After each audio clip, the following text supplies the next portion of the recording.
फिर एक बार इसके ओर मुड़ते हुए मेरे साथ निकालिए 1 तीमुथियुस उसका 6 अध्याय और उसका 3 वचन। 1 तीमुथियुस उसका 6 अध्याय, यहाँ लिखा है, वो एक अलग सिद्धांत प्रचार करने वालों के विषय में वो कहता है। आगे जाकर वो ईश्वरीयता भक्ति के विषय में कहता है। ये अलग प्रचार क्या है, अलग सिद्धांत। अगर कोई अलग ही प्रकार का उपदेश देता है और खरी बातों का जो स्वस्थ शब्द है हमारे प्रभु यीशु मसीह की बातें, और उस उपदेश को नहीं मानता और वो पैसे के प्रति गलत रवैया रखता है, एक गलत सिद्धांत का प्रचार जो लोग करते हैं, पैसे के प्रति आपका रवैया जरूरी नहीं है, वो बहुत जरूरी है। और वो आगे जाकर कहता है, ये ऐसे लोग हैं, 5वां वचन, जो भक्ति के विषय में सोचते हैं, ईश्वरीयता के विषय में सोचते हैं कि वो पैसा बनाने का, लाभ कमाने का एक जरिया है। क्या आप जानते हो कितने मसीह प्रचारक हैं जिन्होंने अपने दान का इस्तेमाल किया है अपने आप के लिए, पैसा कमाने के लिए।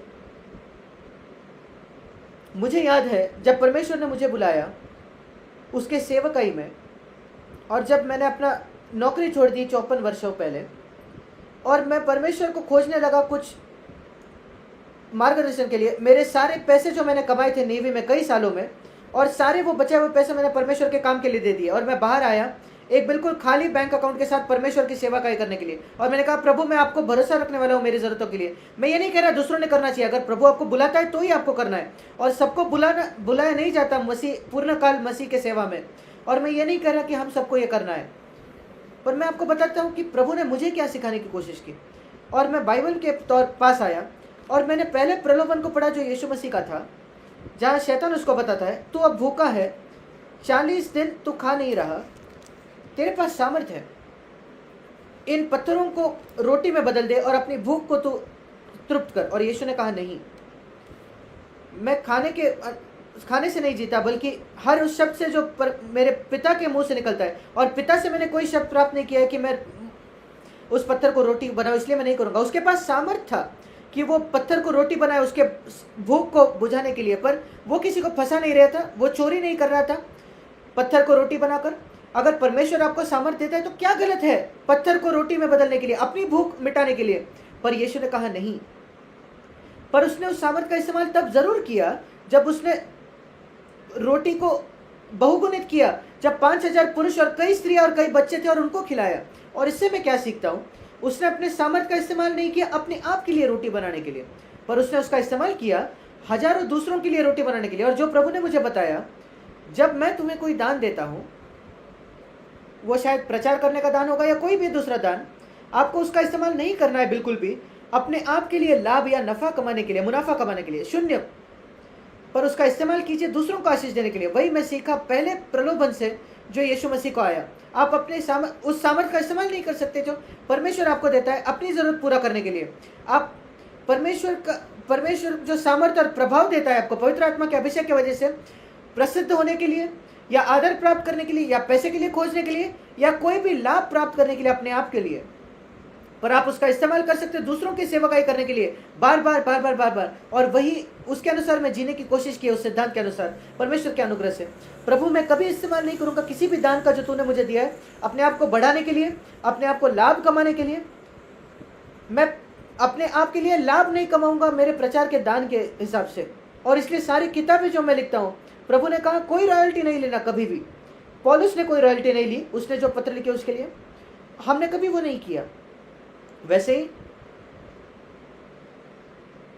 प्रचार मत करो पैसा कमाने के लिए, कहीं इस वजह से मत जाओ कि पैसा कमाया जाए प्रचार करके, बहुत बहुत जरूरी। और यहां लिखा है ऐसे लोगों के विषय में जो भक्ति को एक जरिया बनाते, अपनी कमाई का द्वार बनाते हैं, वो मसीह के नहीं है। पर वो कहता है भक्ति से आत्मिक बहुत लाभ हो सकता है अगर उसके साथ संतोष हो, तो संतोष से भक्ति बड़ी कमाई है। बहुत ज़रूरी पार्ट जो हमें सीखने की आवश्यकता है कि हम संतुष्ट हो, तृप्त हो जो परमेश्वर हमें देता है उससे।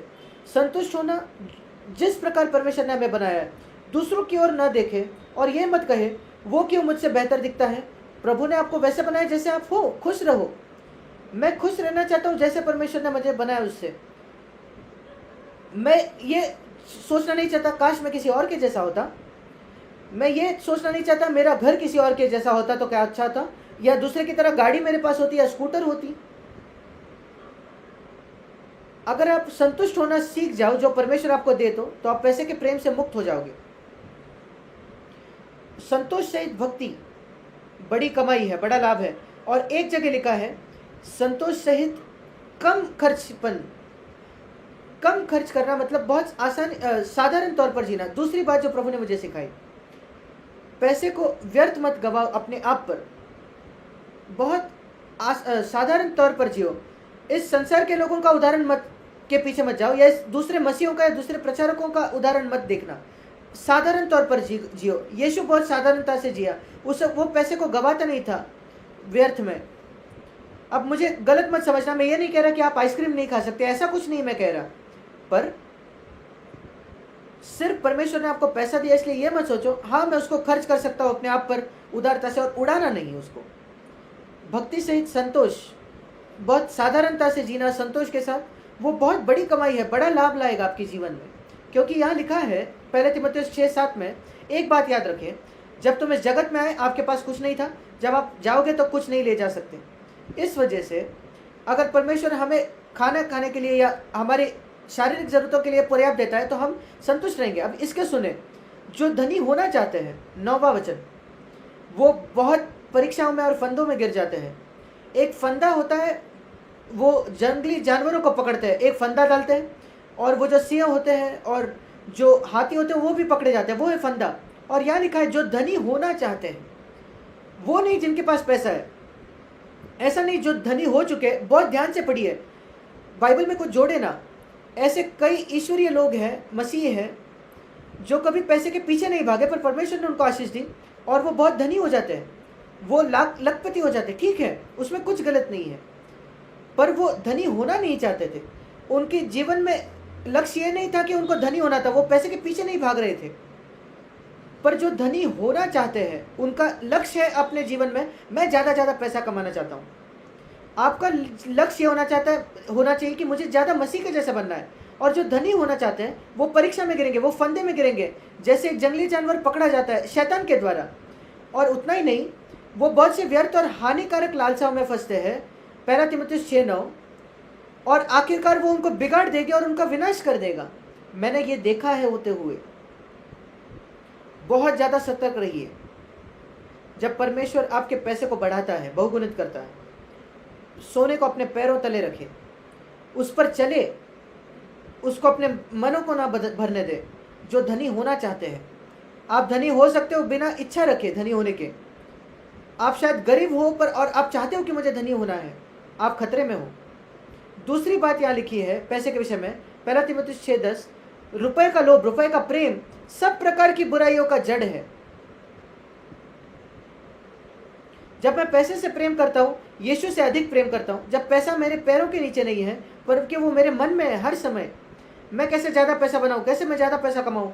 मैं गरीबों की बात नहीं कर रहा जो संघर्ष कर रहे हैं जीने के लिए, विशेषकर इस समय जब एक महामारी चल रही है और कई लोगों ने अपनी नौकरियां खो दी है। ये स्वाभाविक है मैं सोचना कि कैसे मैं पैसा कमाऊँ थोड़ा अपने परिवार का गुजारा करने के लिए, उसमें कुछ गलत नहीं है।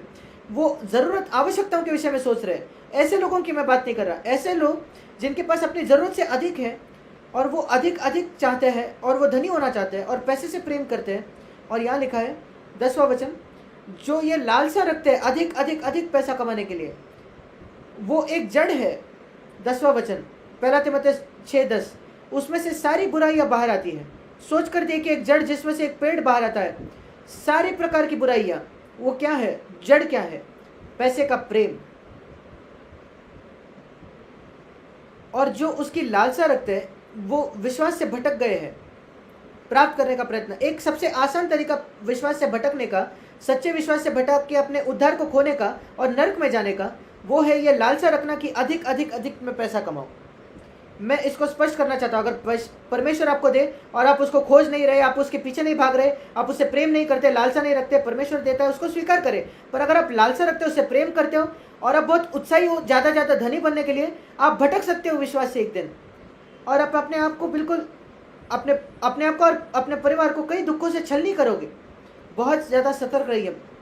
और इसलिए पौलुस तीमुथियुस को कहता है 11वें वचन, तुम्हें क्या करना है, सिर्फ इन बातों से बचना नहीं है बल्कि इन बातों से भाग जाना है। भाग जाओ उससे, बिल्कुल उससे दूर रहना। इस पैसे के पीछे भागने से जो मसीहों के बीच में भी हो रहा है, और अच्छी कुश्ती लड़ना 12वां वचन, विश्वास की अच्छी कुश्ती, और यीशु के विषय में सोचना 13वां वचन, जिसने एक अच्छा अंगीकार किया पुन्तियुस पिलातुस के सामने। क्यों उस बात को यहाँ लिखा गया है, यीशु के विषय में जिसने एक अच्छा अंगीकार किया पुन्तियुस पिलातुस के सामने? क्या आप जानते हो यीशु मसीह ने क्या अंगीकार किया पुन्तियुस पिलातुस के सामने? मैं आपको पढ़ के दिखाता हूँ यीशु का क्या कहा पिलातुस के सामने। यूहन्ना 18 और उसका 36 वचन, मेरा राज्य इस संसार का नहीं। वो अच्छा अंगीकार है जो उसने किया। यदि मेरा राज्य इस संसार का होता तो मेरे सेवक लड़ते कि मैं पकड़ा न जाता आप लोगों के द्वारा, पर मैंने पतरस और किसी को भी अनुमति नहीं दी लड़ाई करने की गतसमनी के बाग में जब वो मुझे पकड़ने आए, क्योंकि मेरा राज्य इस संसार का नहीं है। अब पैसे को इसको लागू करके देखें, जो हम 1 तीमुथियुस 6 अध्याय में पढ़ते हैं और 13वें वचन में। अच्छा अंगीकार ये है कि मेरा राज्य इस संसार का नहीं है, और इसलिए मैं पैसे के लिए नहीं लड़ता। यहूदा इस्करियोती, उसने चोरी की, वो पैसा जो लोग यीशु को देते थे, पर यीशु उससे लड़ता नहीं था यहूदा से उसके विषय में। उसका राज्य इस संसार का नहीं था। और जब हम पैसे के लिए लड़ते हैं, देखिए कितने मसीही हैं जो अपने रिश्तेदारों से लड़ते हैं, मुझे मेरी जायदाद का हिस्सा चाहिए। वो अपने पत्नी के भाई से लड़ते हैं और रिश्तेदारों से लड़ते हैं, ये जायदाद मेरी है, पिता ने मेरा नाम लिखा है। कहाँ ऐसे लोग यीशु के शिष्य हो सकते? क्या आप कल्पना कर सकते हो कि यीशु ऐसे लड़ाई करता है अपने 4 भाइयों से और 2 बहनों से, कोई जायदाद के लिए जो शायद यूसुफ ने पीछे छोड़ गया होगा? क्या आप यीशु के शिष्य हो या क्या हो?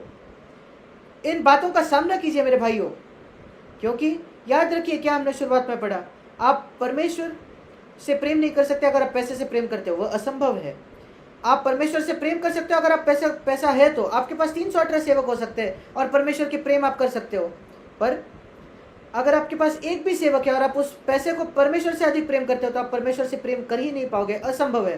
प्रश्न ये नहीं आपके पास कितना है, प्रश्न ये आप किससे प्रेम करते हो, कितना प्रेम करते हो। और इसलिए इन बातों से भागो और याद रखो उस अंगीकार को जो यीशु ने पिलातुस के सामने किया, मेरा राज्य संसार के लिए का नहीं है, मैं इन बातों के लिए नहीं जीता। बहुत बहुत जरूरी।